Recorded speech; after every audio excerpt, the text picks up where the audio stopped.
سلام، دکتر ماهان مکوند هستم، کلینیسیان حیوانات خانگی. به دومین اپیزود از دکتر ام کی وتکست خوش اومدین.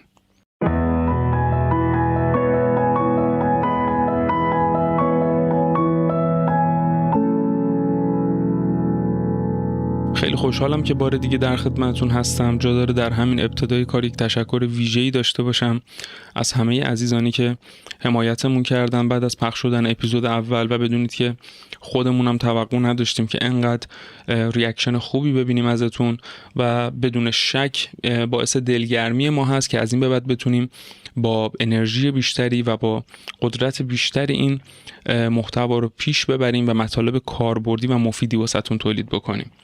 همونجور که میدونید در قسمت استوری اینستاگرام یک نظرسنجی گذاشته بودیم که مطلب امروز در مورد چی باشه که میخوایم در موردش صحبت بکنیم. با اکثریت آرا اصول تغذیه حیوانات خانگی انتخاب شد که فکر میکنم خیلی هم بجا بود و مبحث بسیار مهمی هم هست.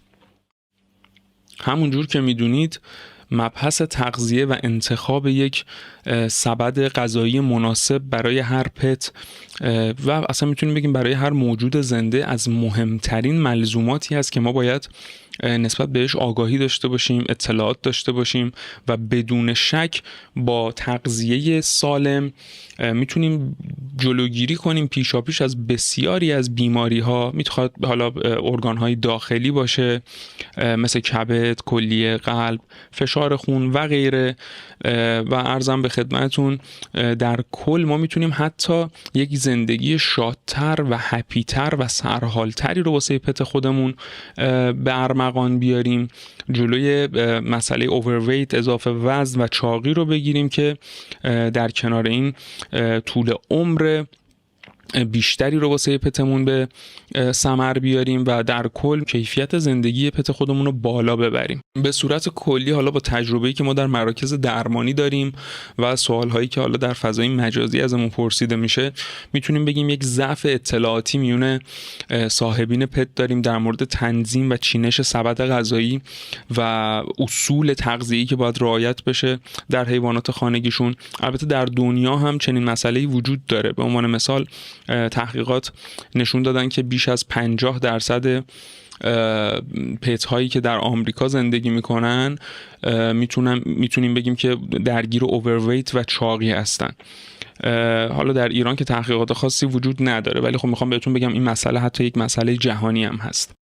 ببینید دوستان، اگر بخوایم بگذریم از مطالب اولیه که حالا جزء فکت های علمی حساب میشن و حالا با اینکه خیلی بحث در فضای مجازی در موردشون هست ولی خب یک دامپزشک توقع داره یک اونر پت بتونه اینا رو خودش تحلیل کنه و بدونه. مثل چی؟ مثل اینکه خامخواری در حیوانات خانگی به هیچ عنوان پیشنهاد نمیشه به خاطر درگیری های انگلی و عرضم به خدمتتون عفونت های باکتریال دستگاه گوارش که میتونه به وجود بیاره، یا دادن استخوان به حیوانات خانگی که میدونید حالا چه مسائلی میتونه به وجود بیاره، پارگی دستگاه گوارش و داستانهایی که امیدوارم خودتون بدونید و حالا اصلا نخوایم سر اینو بحث بکنیم. پس اینا رو که فاکتور بگیریم میرسیم به این قسمت که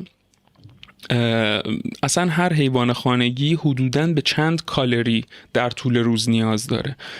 ببینید به صورت کلی باز اگه بخوایم بگیم حدوداً کالری مورد نیاز یک گربه 10 پوندی که حالا حدود همون 4.5 کیلو میشه 200 کالری هست در طول روز و مثلا یک سگ 50 پوندی که حدود 23 کیلوگرم میشه 700 تا 900 کالری در طول روز هست. سگ‌هایی با نژادهای بزرگ میتونه تا 1200 کالری هم برسه کالری مصرفشون در طول روز. حالا این کالری مصرفی باید از یک سری مواد غذایی تهیه بشه، یعنی ما پروتئین داریم واسه تامین این کالری، چربی داریم، کربوهیدرات داریم و حالا قسمت سبزیجات و فیبر و ما باید یک بالانسی به وجود بیاریم واسه چیدن این ارزم به خدمتتون کالری مصرفی. یکی از مهمترین موارد این کالری مصرفی روزانه میتونیم بگیم پروتئین ها هستن. همونجور که میدونید پروتئین واسه رشد سلولی، ترمیم عضلات و به صورت کلی برای حفظ بدن بسیار مهم هست. حیوانات خانگی نیاز به پروتئین های حیوانی دارن بیشتر، چون آمینو اسیدهای ضروری بدنشون رو میتونن از پروتئین های حیوانی بگیرن، مثل گوشت سفید و قرمز.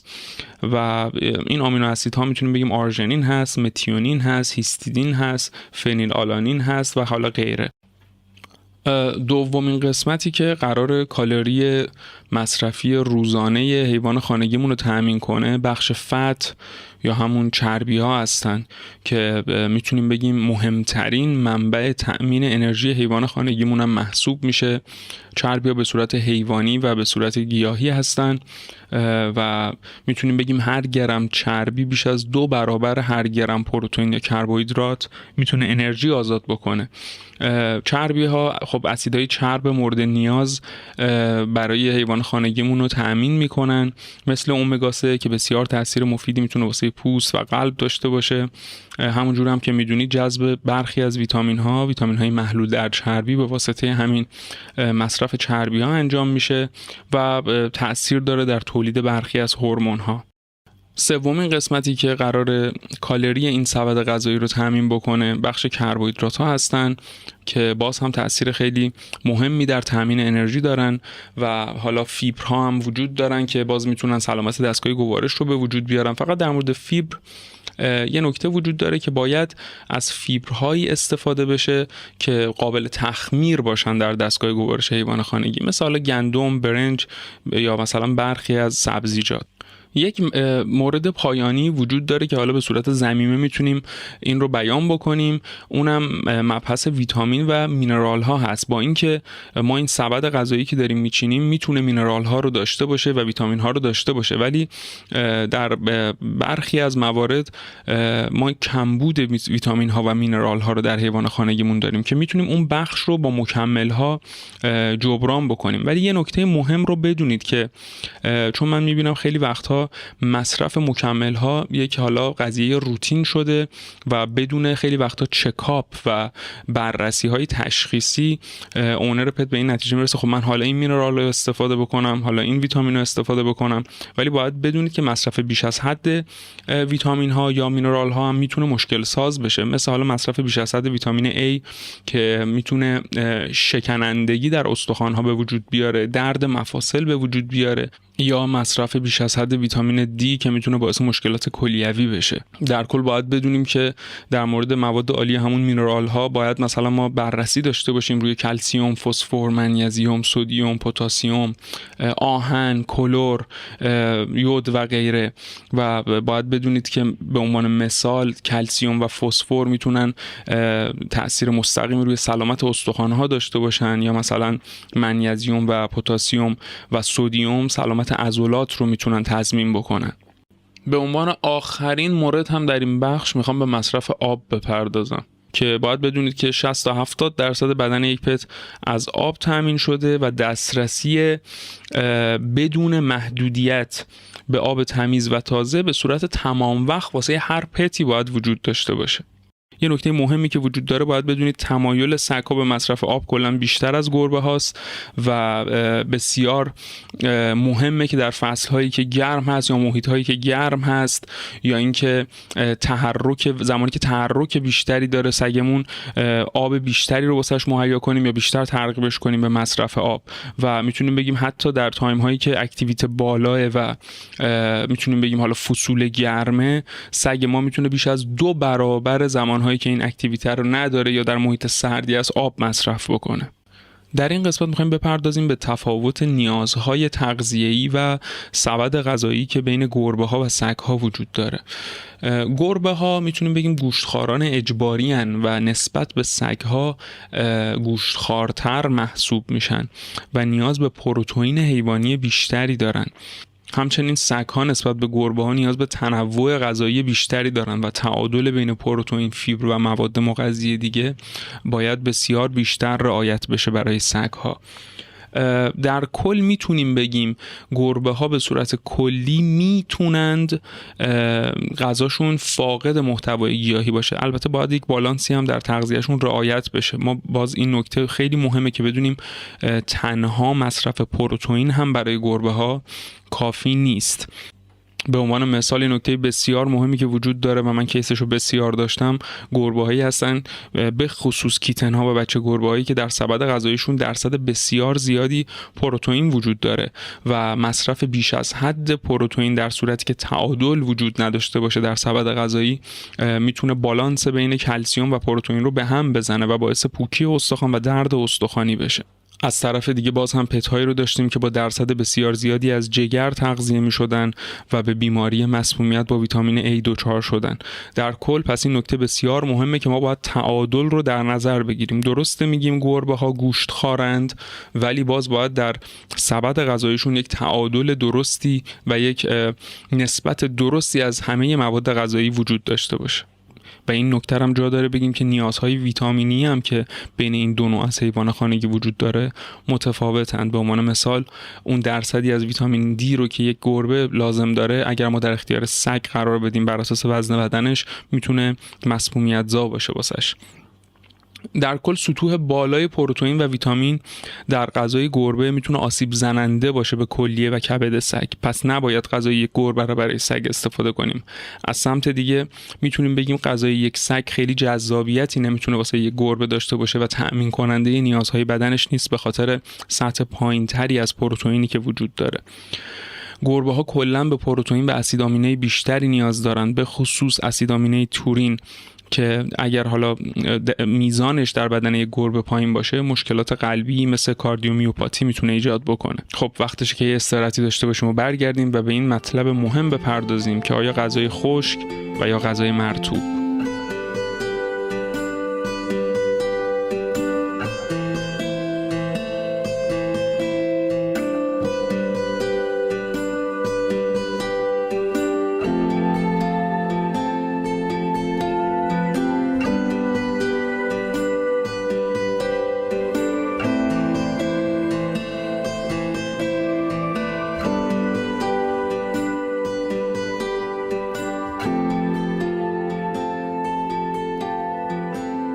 عزیزان خیلی خوش برگشتید. بپردازیم به این مطلب مهم که آیا غذای خشک یا غذای مرطوب.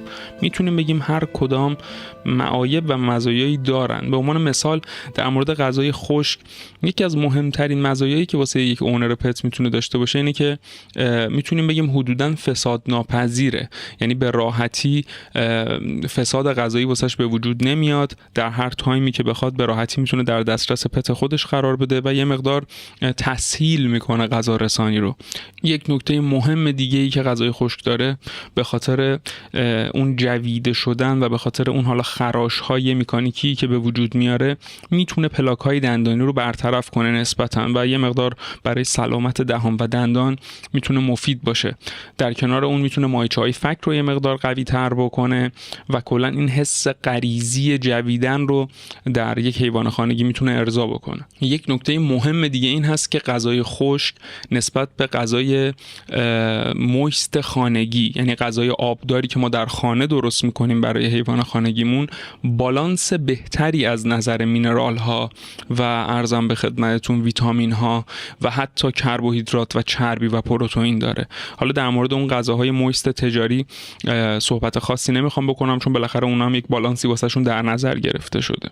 یکی از معایب غذای خشک میتونیم بگیم این هست که برای هضم و برای لیز شدنش در دستگاه گوارش به مقدار آب فراوانی نیاز داره و یه مقدار میتونه تأثیر بذاره روی دهیدره شدن بدن حیوان خانگی و ما باید حجم کافی و مناسبی از آب رو حتما در اختیار حیوان خانگیمون قرار بدیم و حتی ترغیبش بکنیم به مصرف کردن مایعات. شاید میتونیم بگیم در سگ‌ها این مسئله مشکل کمتری ایجاد میکنه چون خودشون یه مقدار باز تمایل بیشتری همونجور که گفتیم به مصرف آب دارن، ولی در گربه ها یک مسئله مهمی که به وجود میاره این هست که از اونجایی که دستگاه ادراری گربه ها میتونیم بگیم حساس ترین قسمت بدنشون به حساب میاد، به خصوص کلیه هاشون، خیلی پیشنهاد نمیشه که 100% جیره غذایی از غذای خشک باشه، به خصوص گربه‌های بالای 1 سال. و اینکه پیشنهادی که حالا وجود داره، البته بین دامپزشکان حالا تجویزهای متفاوتی وجود داره، برخی کامل تمایل دارن به مصرف غذای خشک واسه حیوانات خانگی، برخی غذای مرطوب، برخی به این اعتقاد دارن که غذای خشک مصرف بشه و غذای مرطوب به صورت مکمل یا میان وعده در نظر گرفته بشه. ولی طبق تجربه شخصی خودم من پیشنهاد میکنم به خصوص برای گربه‌های بالای 1 سال 60% از غذای خشک در طول روز استفاده بشه برای تأمین نیاز روزانش و 40% حتما غذای مویست و آبدار که ما بتونیم به واسطه مصرف اون غذای مویست یا آبدار بخشی از نیاز گربه خودمون رو به مصرف آب برطرف بکنیم و خدای نکرده از خیلی از مشکلات مجاری ادراری جلوگیری کنیم، مثل بیماری به نام FIC که باعث تنگی مجاری ادراری میشه و ادرار کردن رو برای گربه‌ها خیلی سخت میکنه، و یا بیماری CKD یا همون کرونیک کیدنی دیزیز، بیماری مزمن کلیوی که در گربه‌هایی با سنین بالا بسیار شایع هست.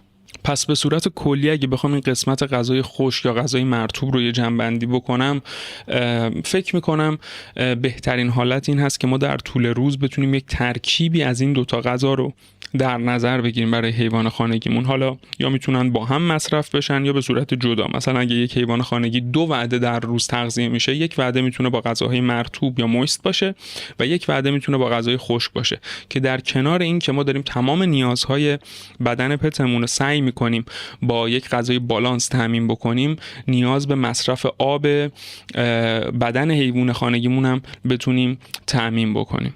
خب در آخر میخوایم برسیم به این مطلبی که تغذیه در کیتن‌ها و پاپی‌ها به چه صورت است؟ آیا فرقی داره یا خیر؟ یعنی ما در یک بچه گربه یا در یک توله سگ باید تفاوتی داشته باشه سبد غذایی که داریم میچینیم با یک حیوان بالغ یا خیر؟ قبل از هر توصیه غذایی برای کیتن‌ها و پاپی‌ها فکر می‌کنم جا داره این نکته رو بسیار مهم دورش خط بکشیم و تأکید بکنیم که حداقل زمان 6 الی 8 هفتگی رو برای کیتن‌ها و پاپی‌ها در نظر بگیرید که از شیر مادر خودشون استفاده بکنن.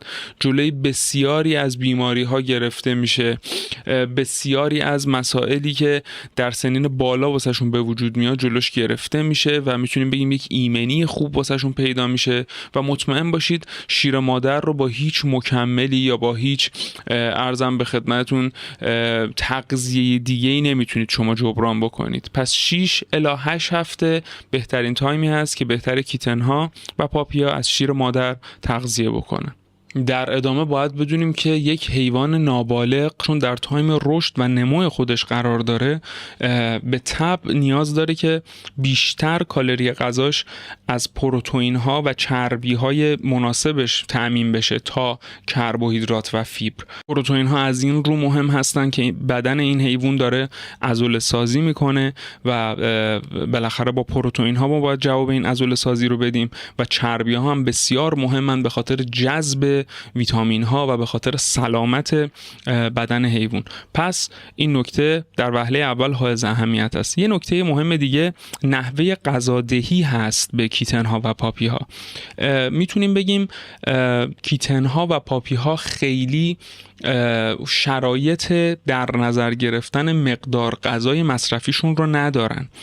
یعنی چی؟ یعنی شما به هر میزانی که ظرف غذاشون رو پر کنید شاید خیلی به قول معروف اووردوز بیش از حدی که نیاز دارن مشغول غذا خوردن میشن و مسائل مهم و مسائل درمانی مهمی واسهشون به وجود میاد که خدای نکرده میتونه به خصوص در این سنین خطرآفرین باشه، حتی منجر به مرگ هم بشه، باعث التهاب معده بشه، گاستریت کنه حیوانتون رو. پس شما باید هیچ وقت غذا رو به صورت نامحدود در اختیار حیوانتون قرار ندین، به خصوص در سنین پایین.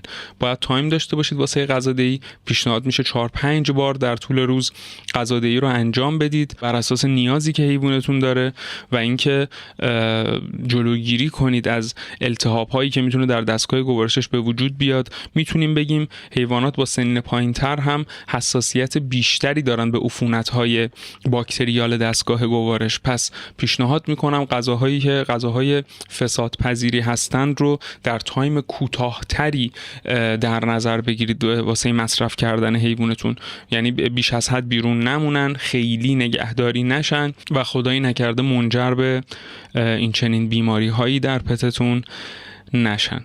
خب در اینجای کار دیگه فقط چند تا نکته وجود داره که من یادداشت کردم که خدمتتون عرض کنم به خاطر اینکه تایم این اپیزودم دیگه خیلی زیاد نشه. اولین مورد غذاهای ممنوعی هست که شما در خونتون وجود داره و به هیچ عنوان نباید در سبد غذایی حیوانتون قرار بگیره. مثلا سیر و پیاز که شما به هیچ عنوان نباید استفاده کنید و حتی اگر در غذایی وجود داشته باشه شما نباید یه تیکه از گوشت مثلا اون غذا رو به حیوان خانگی خودتون بدید.